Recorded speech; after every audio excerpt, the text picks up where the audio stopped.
कुछ समय पहले मैं याकूब के घर पर था, जो महाने यहूदा मार्केट में कपड़ों का व्यापार करता था। हमने उसके व्यवसाय को बढ़ाने के लिए आवश्यक आड़ से संबंधित कुछ कागजात की समीक्षा पूरी की थी और हम शांति से चाय पीते हुए बातचीत कर रहे थे। तभी उसने शक्करदानी उठाने के लिए हाथ बढ़ाया। उसी क्षण मेरी नजर उसकी हथेली पर गई। उसकी हथेली में एक एम जैसी आकृति स्पष्ट रूप से दिखाई दे रही थी, मानो किसी अदृश्य स्याही से खींची गई हो, जिसे केवल ध्यान से देखने वाला ही पहचान सके। मैंने तुरंत कुछ नहीं कहा, लेकिन उसने मेरे चेहरे के भाव पर ध्यान दे दिया। जिज्ञासु मुस्कान के साथ उसने पूछा कि क्या बात है। मैंने कहा, याकूब, क्या कभी किसी ने तुम्हारी हथेली पर इस निशान के बारे में बताया है? उसने ध्यान से अपनी हथेली देखी, उसे खिड़की से आती रोशनी की ओर घुमाया और कहा कि यह निशान तो उसे हमेशा से था। उसे याद आया कि उसकी दादी इसे एक विशेष संकेत कहा करती थीं, हालांकि युवावस्था में उसने इस पर कभी ध्यान नहीं दिया। उत्सुक होकर उसने पूछा कि मैं यह प्रश्न क्यों कर रहा हूं। मैंने जो उसे समझाया वही अब तुम्हारे साथ साझा कर रहा हूं। यह आकृति, जो हिब्रू वर्णमाला के 13वें अक्षर मेम से जुड़ी मानी जाती है, परंपरा में एक साधारण संयोग नहीं मानी जाती। पीढ़ियों से यरूशलेम से लेकर क्राकोव तक, सालोनिका से बगदाद तक और कासाब्लांका से वारसो तक, कुछ विद्वानों ने देखा कि यह विन्यास उन लोगों में प्रकट होता है जिनमें विशेष संवेदनशीलता होती है। यह न तो किसी श्रेष्ठता का संकेत है और न ही किसी दिव्य पक्षपात का, बल्कि एक अलग प्रकार की जिम्मेदारी का, ऐसा भार जो यदि भलाई की दिशा में लगाया जाए तो आशीर्वाद बन सकता है। शुरू से ही स्पष्ट कर देना चाहिए, यहां अंधविश्वास या खोखली मान्यताओं की बात नहीं हो रही।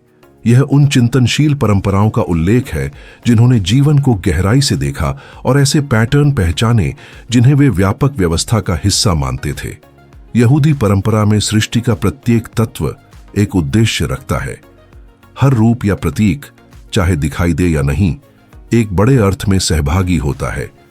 यदि कोई संकेत ठीक उसी हाथ में प्रकट होता है जिससे हम काम करते हैं, सहायता करते हैं, अपने प्रियजनों को थामते हैं और उदारता का अभ्यास करते हैं, तो उसे सम्मान और गहराई से देखना उचित है। यदि ये शब्द तुम्हारे भीतर कुछ जगाते हैं, यदि तुम्हें लगता है कि वे किसी पहले से मौजूद अंतर्ज्ञान से जुड़ते हैं, तो इन्हें उन लोगों के साथ साझा करो जो इनका मूल्य समझ सकें। यह केवल मनोरंजन नहीं, बल्कि चिंतन और आध्यात्मिक जागरूकता को बढ़ाने का प्रयास है। कभी कभी संदेश निर्णायक क्षणों में आते हैं और बहुत से लोग ऐसी संयोगों को दैवी मार्गदर्शन का हिस्सा मानते हैं। आगे मैं उन अभ्यासों के बारे में भी बताऊंगा जो परंपरा के अनुसार आंतरिक संतुलन को मजबूत करने और इस संवेदनशीलता को सही दिशा देने में सहायक होते हैं। पर पहले पृष्ठभूमि समझना आवश्यक है। मेम अक्षर मय्यम अर्थात जीवंत जल से जुड़ा है। वह जल जो बहता है, शुद्ध करता है और जीवन को सहारा देता है। यहूदी रहस्यवाद में इसे गहराई और गोपनीयता से जोड़ा जाता है, उस चीज से जो तब तक छिपी रहती है जब तक व्यक्ति उसे समझने के लिए तैयार न हो। इसका संख्यात्मक मान 40 है, जो परंपरा में परिवर्तन की प्रक्रियाओं का प्रतीक है। मूसा 40 दिन सीनै पर्वत पर रहे, लोगों ने 40 वर्ष रेगिस्तान में बिताए और प्राचीन कथा में जल प्रलय 40 दिन तक चला। यह संख्या निर्णायक संक्रमणों को दर्शाती है, अव्यवस्था से संतुलन तक, अपरिपक्वता से विकास तक, भ्रम से समझ तक। इस दृष्टिकोण से हथेली में मेम की प्रतीकात्मक उपस्थिति को गहरे और सचेत परिवर्तन की प्रक्रिया अपनाने के निमंत्रण के रूप में समझा जा सकता है। जब यह आकृति हथेली में स्पष्ट दिखाई देती है, तो परंपरा के कुछ आचार्यों ने इसे एक ऐसे संकेत के रूप में देखा है जो व्यक्ति को वास्तविकता के गहरे आयाम से उसके संबंध की याद दिलाता है। कहा जाता है कि यह तीक्ष्ण अंतर्ज्ञान और उन बातों को समझने की क्षमता का प्रतीक है जो हमेशा सतह पर नहीं होती, किंतु यह क्षमता व्यक्तिगत प्रदर्शन का विशेषाधिकार नहीं, बल्कि नैतिक जिम्मेदारी है। इसे सत्य, सामूहिक भलाई और अधिक न्यायपूर्ण वातावरण के निर्माण की सेवा में लगाना। यह कोई सजावटी प्रतीक नहीं, बल्कि आत्मिक परिश्रम की मांग करने वाला साधन है। वर्षों में मैंने ऐसे कई लोगों को जाना जिनकी हथेली में यह चिन्ह था और उनके जीवन में कुछ समान गुण दिखाई दिए। ऐसा नहीं कि यह निशान कोई जादुई प्रभाव डालता हो, बल्कि यह उस संवेदनशीलता की ओर संकेत करता था जो उनके स्वभाव का हिस्सा थी। उनमें से कई लोग कम उम्र से ही अन्याय, दूसरों के दुख या असत्य के प्रति अत्यंत जागरूक रहते थे। उनके लिए तब भी चुप रहना कठिन था जब बोलना उन्हें कठिनाइयों में डाल सकता था। रोचक बात यह थी कि संकट के समय लोग अक्सर उन्हीं के पास आते थे। मित्र, परिवार या परिचित बिना पूरी तरह समझे उन पर भरोसा करते थे। उनकी सुनने और देखने की शैली में ऐसी गहराई थी जो विश्वास जगाती थी। मुझे विशेष रूप से सफेद की एक महिला याद है जो कुछ वर्ष पहले मुझसे मिलने आई थी। उसके दोनों हाथों में यह चिन्ह था जो दुर्लभ है। जीवन के बड़े हिस्से में उसे लगा कि वह एक अदृश्य बोझ उठाए हुए है। वह पारिवारिक तनावों को उनके फूटने से पहले महसूस कर लेती थी, शब्दों के पीछे की असत्यता पहचान लेती थी और दूसरों की आंखों में छिपे दुख को इतनी स्पष्टता से देख लेती थी कि वह भावनात्मक रूप से थक जाती थी। आंसुओं के साथ उसने पूछा कि उसे सब कुछ इतनी तीव्रता से क्यों अनुभव करना पड़ता है और वह दूसरों की तरह हल्केपन से क्यों नहीं जी सकती। मैंने उसे समझाया कि जिसे वह बोझ समझ रही है उसे एक आह्वान के रूप में भी देखा जा सकता है। वह संवेदनशीलता स्थायी पीड़ा बनने के लिए नहीं है, वह साथ देने, मार्गदर्शन करने और सहारा बनने की शक्ति में बदल सकती है। इतिहास में यिर्मयाह, राजा दाऊद या स्वयं मूसा जैसे व्यक्तित्वों ने भी अपने दायित्व का भार संदेह और भय के साथ अनुभव किया। इसे आशीर्वाद या बोझ के रूप में जीने का अंतर इस बात में है कि उस ऊर्जा को किस दिशा में प्रवाहित किया जाता है और किस उद्देश्य की सेवा में लगाया जाता है। यह भी स्पष्ट करना आवश्यक है कि यह निशान किसी को अपने आप श्रेष्ठ नहीं बना देता और न ही किसी असाधारण भाग्य की गारंटी देता है। यह न तो पवित्रता की मुहर है और न आध्यात्मिक सफलता का वादा। सर्वोत्तम स्थिति में यह केवल एक स्मरण है और हर स्मरण की तरह इसे अनदेखा भी किया जा सकता है या सजगता के साथ स्वीकार भी। मैंने ऐसे लोगों को देखा है जिन्होंने इस संकेत के बावजूद स्वार्थपूर्ण रास्ते चुने और दूसरों को समझने की अपनी क्षमता का उपयोग नियंत्रण या छल के लिए किया। लेकिन मैंने ऐसे लोगों को भी जाना है जिन्होंने इसी संवेदनशीलता को अपने समुदाय के लिए शांत सहारे में बदल दिया। विवेकपूर्ण सलाहकार, कमजोरों के संरक्षक और भ्रम के समय में शांत स्वर। अंततः अर्थ हाथ की रेखा तय नहीं करती, बल्कि वे निर्णय तय करते हैं जो व्यक्ति अपनी प्राप्त क्षमताओं के साथ करता है। परंपरा सिखाती है कि जब सृष्टिकर्ता कोई संकेत अंकित करता है तो उसका एक उद्देश्य होता है। अस्तित्व में कुछ भी आकस्मिक नहीं माना जाता। यदि यह निशान ठीक उसी हाथ में दिखाई देता है जो कर्म, परिश्रम, उदारता और आशीर्वाद का प्रतीक है, तो इसे निर्माण, योगदान और परिवर्तन के निमंत्रण के रूप में समझा जाता है। किंतु यह संभावनाएं स्वतः सक्रिय नहीं होती। इसके लिए सजग निर्णय, दैनिक अनुशासन और विचार, वचन तथा आचरण के बीच सामंजस्य आवश्यक है। आध्यात्मिक दृष्टि को पूरक करने वाली मनोवैज्ञानिक दृष्टि से हाथ हमारे व्यक्तिगत इतिहास, स्वभाव और चुनावों का संगम दर्शाता है। विभिन्न संस्कृतियों में प्रचलित रेखाओं की प्रतीकात्मक व्याख्या, जिन्हें समय के साथ यहूदी चिंतन में भी पुनर्व्याख्यायित किया गया, ये देखती है कि बुद्धि, भावना और जीवन शक्ति से जुड़ी रेखाएं कैसे मिलकर पैटर्न बनाती हैं। जब वे मिलकर एम का आकार बनाती हैं तो इसे व्यक्ति के विचार, भावना और कर्म के बीच मजबूत एकीकरण के रूप में देखा जाता है। यह आंतरिक सामंजस्य उल्लेखनीय रचनात्मकता, स्वाभाविक नेतृत्व और दृढ़ विश्वासों में बदल सकता है। किंतु यदि संतुलन न हो तो यही बात आंतरिक तनाव, चिंता या निराशा का कारण भी बन सकती है, विशेषकर जब मूल्यों और कार्यों में विरोध हो।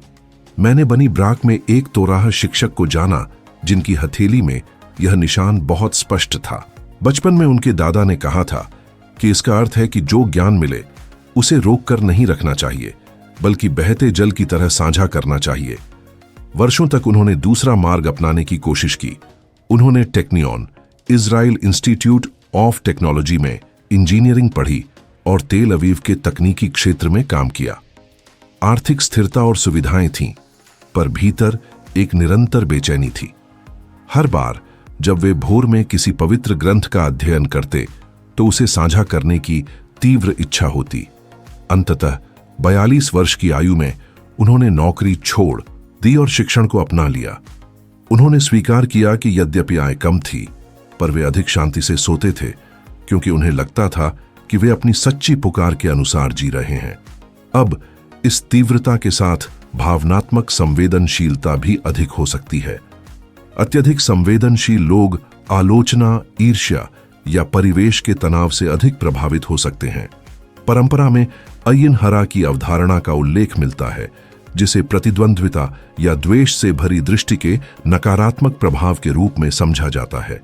शाब्दिक अर्थों से परे यह विचार आंतरिक संतुलन और मानसिक दृढ़ता को सुदृढ़ करने के महत्व को रेखांकित करता है।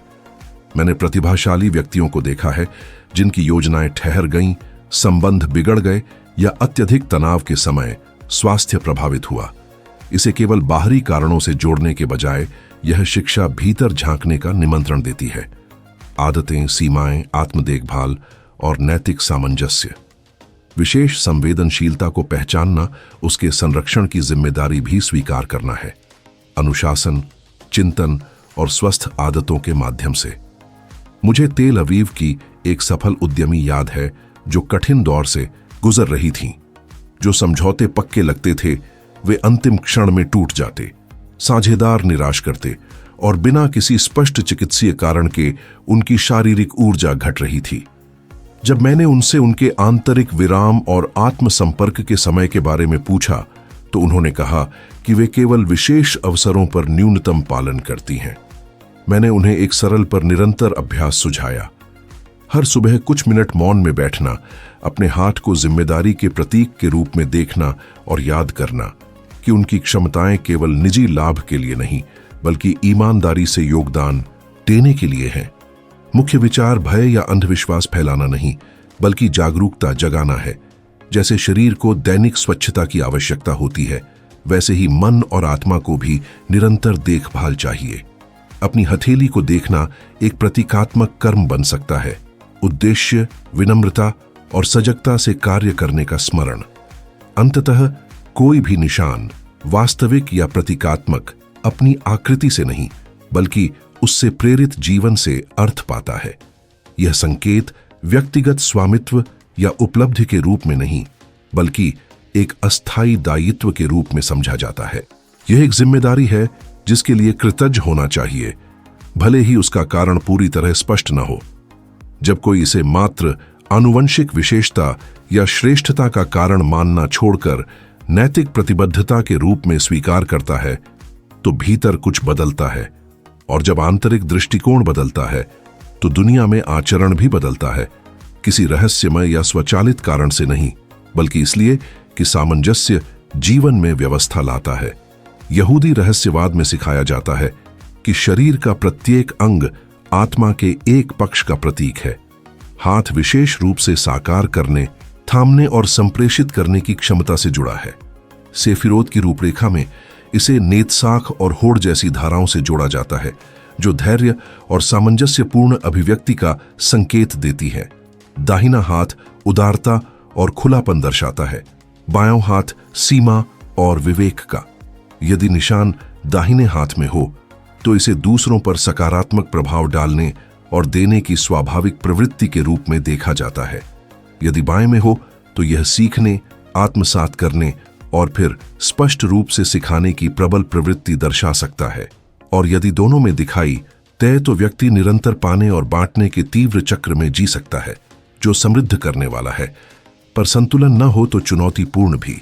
मुझे यरूशलेम के आर्मेनियाई मोहल्ले में एक पुराने पुस्तकों के विक्रेता की याद है जिनकी दोनों हथेलियों में यह निशान था। अपनी छोटी सी दुकान में पांडुलिपियों और इतिहास से भरे ग्रंथों के बीच उन्होंने स्वीकार किया कि उन्हें हमेशा एक बेचैनी महसूस होती है। कुछ और पढ़ना है, कुछ और करना है, कुछ और देना है। उन्हें चिंता थी कि उन्हें कभी विश्राम नहीं मिलेगा। मैंने सुझाव दिया कि उस हवेग को अकेले ढोने के बजाय साझा शिक्षा में बदल दें। कुछ समय बाद उन्होंने विश्वविद्यालय के छात्रों को प्राचीन हिब्रू और पेलियोग्राफी की निःशुल्क कक्षाएं देना शुरू किया। उन्होंने कहा कि वे अब भी बहुत काम करते हैं, पर दिन के अंत में थक कर चूर नहीं होते, क्योंकि उन्होंने अपने आंतरिक दबाव को दूसरों तक पहुंचने वाले एक सेतु में बदल दिया है। यह समझना अत्यंत आवश्यक है कि यह निशान अपने आप में कोई अंतिम लक्ष्य नहीं है और न ही दर्पण के सामने स्वयं की प्रशंसा करने का कारण। यह एक प्रतीक है जो किसी गहरी बात की ओर संकेत करता है, सीधी नीयत से कार्य करने और अपने आसपास जो अधूरा है उसे सुधारने में योगदान देने का निरंतर स्मरण। यदि कोई इसे अहंकार बढ़ाने, स्वयं को श्रेष्ठ समझने या दूसरों का न्याय करने के लिए उपयोग करता है, तो वह इसका संभावित अर्थ खो देता है। आध्यात्मिकता के आवरण में छिपा अहंकार अंततः व्यक्ति को अलग थलग कर देता है। मैंने इसका उल्टा भी देखा है। ऐसे लोग जो समय के साथ उस संकेत के अर्थ पर ध्यान देना छोड़ देते हैं और अपनी आंतरिक प्रतिबद्धता को धीमा कर देते हैं। शाब्दिक व्याख्याओं से परे शरीर अक्सर आंतरिक प्रक्रियाओं को प्रतिबिंबित करता है। जब कोई अपने मूल्यों के अनुसार सामंजस्यपूर्ण जीवन जीता है तो वह सामंजस्य मजबूत होता है, लेकिन जब व्यक्ति बार बार अपनी ही मान्यताओं के विरुद्ध जाता है तो वह विच्छेदन उसके व्यवहार और जीवन ऊर्जा में दिखाई देने लगता है। अंततः अर्थ त्वचा की रेखा में नहीं, बल्कि प्रतिदिन जिम्मेदारी, विनम्रता और सेवा के साथ जीने के निर्णय में है। यह निशान एक शक्तिशाली प्रतीक हो सकता है, पर इसका सच्चा महत्व तभी है जब वह ठोस कर्मों और दृढ़ सिद्धांतों के अनुरूप जीवन में परिवर्तित हो। जब कोई उस प्रतीकात्मक अर्थ की उपेक्षा करता है, उसे लगातार अनदेखा करता है या अपने मूल्यों के विपरीत आचरण करता है, तो वह चेतना कमजोर पड़ जाती है। ऐसा नहीं कि कोई जादुई चीज गायब हो जाती है, बल्कि उस उद्देश्य से आंतरिक जुड़ाव कम हो जाता है जिसका वह प्रतिनिधित्व करता था। इसलिए एक व्यावहारिक प्रश्न उठता है, इस संकेत के साथ संतुलित जीवन कैसे जिया जाए बिना इसे बोझ या अहंकार का कारण बनाए। पहला कदम है इसे विनम्रता के साथ जिम्मेदारी के स्मरण के रूप में स्वीकार करना। दूसरा है अपने आंतरिक संसार की देखभाल करना, शांति को मजबूत करना, अनावश्यक प्रतिस्पर्धा से बचना और ऐसे अभ्यास विकसित करना जो भावनात्मक स्थिरता की रक्षा करें। तीसरा है इस प्रतीक को ठोस कर्मों में बदलना, ताकि संदेह या विचलन के क्षणों में यह नैतिक मार्गदर्शक बन सके। व्यावहारिक रूप से जो लोग स्वयं को इस संवेदनशीलता से जुड़ा पाते हैं, उन्हें 3 क्षेत्रों पर विशेष ध्यान देना चाहिए। पहला है वाणी। उनका प्रभाव महत्वपूर्ण हो सकता है, इसलिए ईमानदारी से बोलना चाहिए, बिना हेरफेर या अतिशयोक्ति के। दूसरा है कर्म। लोगों के प्रति और हर उस चीज के प्रति सम्मान से कार्य करना जिसे वे छूते या निर्मित करते हैं। तीसरा है नियत। समय समय पर अपनी प्रेरणाओं की समीक्षा करना सामंजस्य बनाए रखने में मदद करता है। क्या मैं किसी बड़े हित की सेवा कर रहा हूं या केवल व्यक्तिगत मान्यता खोज रहा हूं? मुझे एक ग्रामीण चिकित्सक याद है जिन्होंने वृद्धावस्था में मुझसे कहा था, ये हाथ मेरे नहीं हैं, ये उन लोगों के हैं जिन्हें इनकी आवश्यकता है। वे प्रसिद्धि से दूर सादगी से जीते रहे, पर अपने समुदाय पर गहरा प्रभाव छोड़ गए। उनका सबसे बड़ा पुरस्कार नाम नहीं, बल्कि आंतरिक शांति और लोगों का सच्चा स्नेह था। यही वास्तविक आशीर्वाद है, एक ऐसा जीवन जो सुसंगत हो और दूसरों के लिए उपयोगी हो। यह भी स्पष्ट करना महत्वपूर्ण है कि यदि किसी के पास यह दृश्य निशान नहीं है, तो इसका अर्थ यह नहीं कि उसके पास उद्देश्य नहीं है। प्रत्येक व्यक्ति के पास अलग अलग प्रतिभाएं और जिम्मेदारियां होती हैं। कुछ के स्मरण दृश्यमान संकेतों में होते हैं, दूसरों के स्वर में, विचारों में या हृदय की संवेदनशीलता में। मूल बात बाहरी रूप नहीं, बल्कि आंतरिक पुकार के प्रति निष्ठा है। यदि आप किसी ऐसे व्यक्ति को जानते हैं जो इस प्रकार की संवेदनशीलता से जुड़ा महसूस करता है, तो याद रखें कि उसकी शक्ति के पीछे भावनात्मक भार भी हो सकता है। सच्चा समर्थन और समझ प्रतिस्पर्धा या ईर्ष्या से अधिक मूल्यवान है। और यदि आप स्वयं को इस वर्णन में पहचानते हैं, तो याद रखें कि आप अकेले नहीं हैं। दुनिया में अनेक लोग हैं जो अपने वातावरण में कुछ मूल्यवान योगदान देने की इस मौन प्रतिबद्धता को साझा करते हैं। एक सरल अभ्यास ध्यान बनाए रखने में सहायक हो सकता है। सप्ताह के किसी विशेष क्षण से पहले उदाहरण के लिए शबात का स्वागत करने से पहले कुछ मिनट रुकें, सजगता से अपने हाथ धोएं और उन्हें निर्माण और सहायता के लिए उपयोग करने के अवसर के लिए कृतज्ञता व्यक्त करें। यदि आप शबात की मोमबत्तियां जलाने की परंपरा निभाते हैं तो उसे नई जागरूकता के साथ करें। यदि नहीं तो सप्ताह का एक निश्चित दिन चुनें और इस प्रतीकात्मक अभ्यास को दोहराएं। नियमितता आंतरिक व्यवस्था लाती है और व्यवस्था स्पष्टता को मजबूत करती है। इसके अतिरिक्त प्रत्येक महीने रोज खोदेश के आरंभ में ईमानदार आत्मचिंतन के लिए समय निकालें। अपने कर्मों का मूल्यांकन करें, जहां आवश्यक हो सुधार करें और उचित हो तो क्षमा मांगें। यह अपराध बोध का अभ्यास नहीं बल्कि अपने मार्ग को पुनः संतुलित करने का तरीका है। नियमित उदारता का एक कार्य बनाए रखना, चाहे आर्थिक सहयोग, समय, शिक्षण या सुनना, भी अत्यंत महत्वपूर्ण है। निरंतर देना संवेदनशीलता को स्वार्थी होने से बचाता है और उसे रचनात्मक सेवा में बदल देता है। समापन के लिए मुझे अब्राहम नामक एक व्यवसायी की याद आती है जिन्होंने स्वास्थ्य संबंधी अनुभव के बाद अपना दृष्टिकोण बदल लिया। उन्हें समझ आया कि उनकी क्षमताएं केवल संचय के लिए नहीं बल्कि बांटने के लिए हैं। उन्होंने अपना पेशा नहीं छोड़ा पर अपनी नीयत बदल दी। शैक्षिक और सामाजिक परियोजनाओं में संसाधन लगाए। उन्होंने पाया कि उनके हाथों का अर्थ केवल प्राप्त करने में नहीं बल्कि वितरित करने में है। अंततः यह निशान न तो कोई ताबीज है और न ही श्रेष्ठता का प्रतीक। यह एक भाषा है जो जागरूकता के साथ जीने का निमंत्रण देती है। जब इसे इस प्रकार समझा जाता है तो यह अहंकार नहीं बढ़ाती बल्कि जिम्मेदारी को गहरा करती है। आपके कर्म निर्माण करें, आपका हृदय विनम्र बना रहे और आपका मार्ग करुणा और सत्य से निर्देशित हो। शालोम।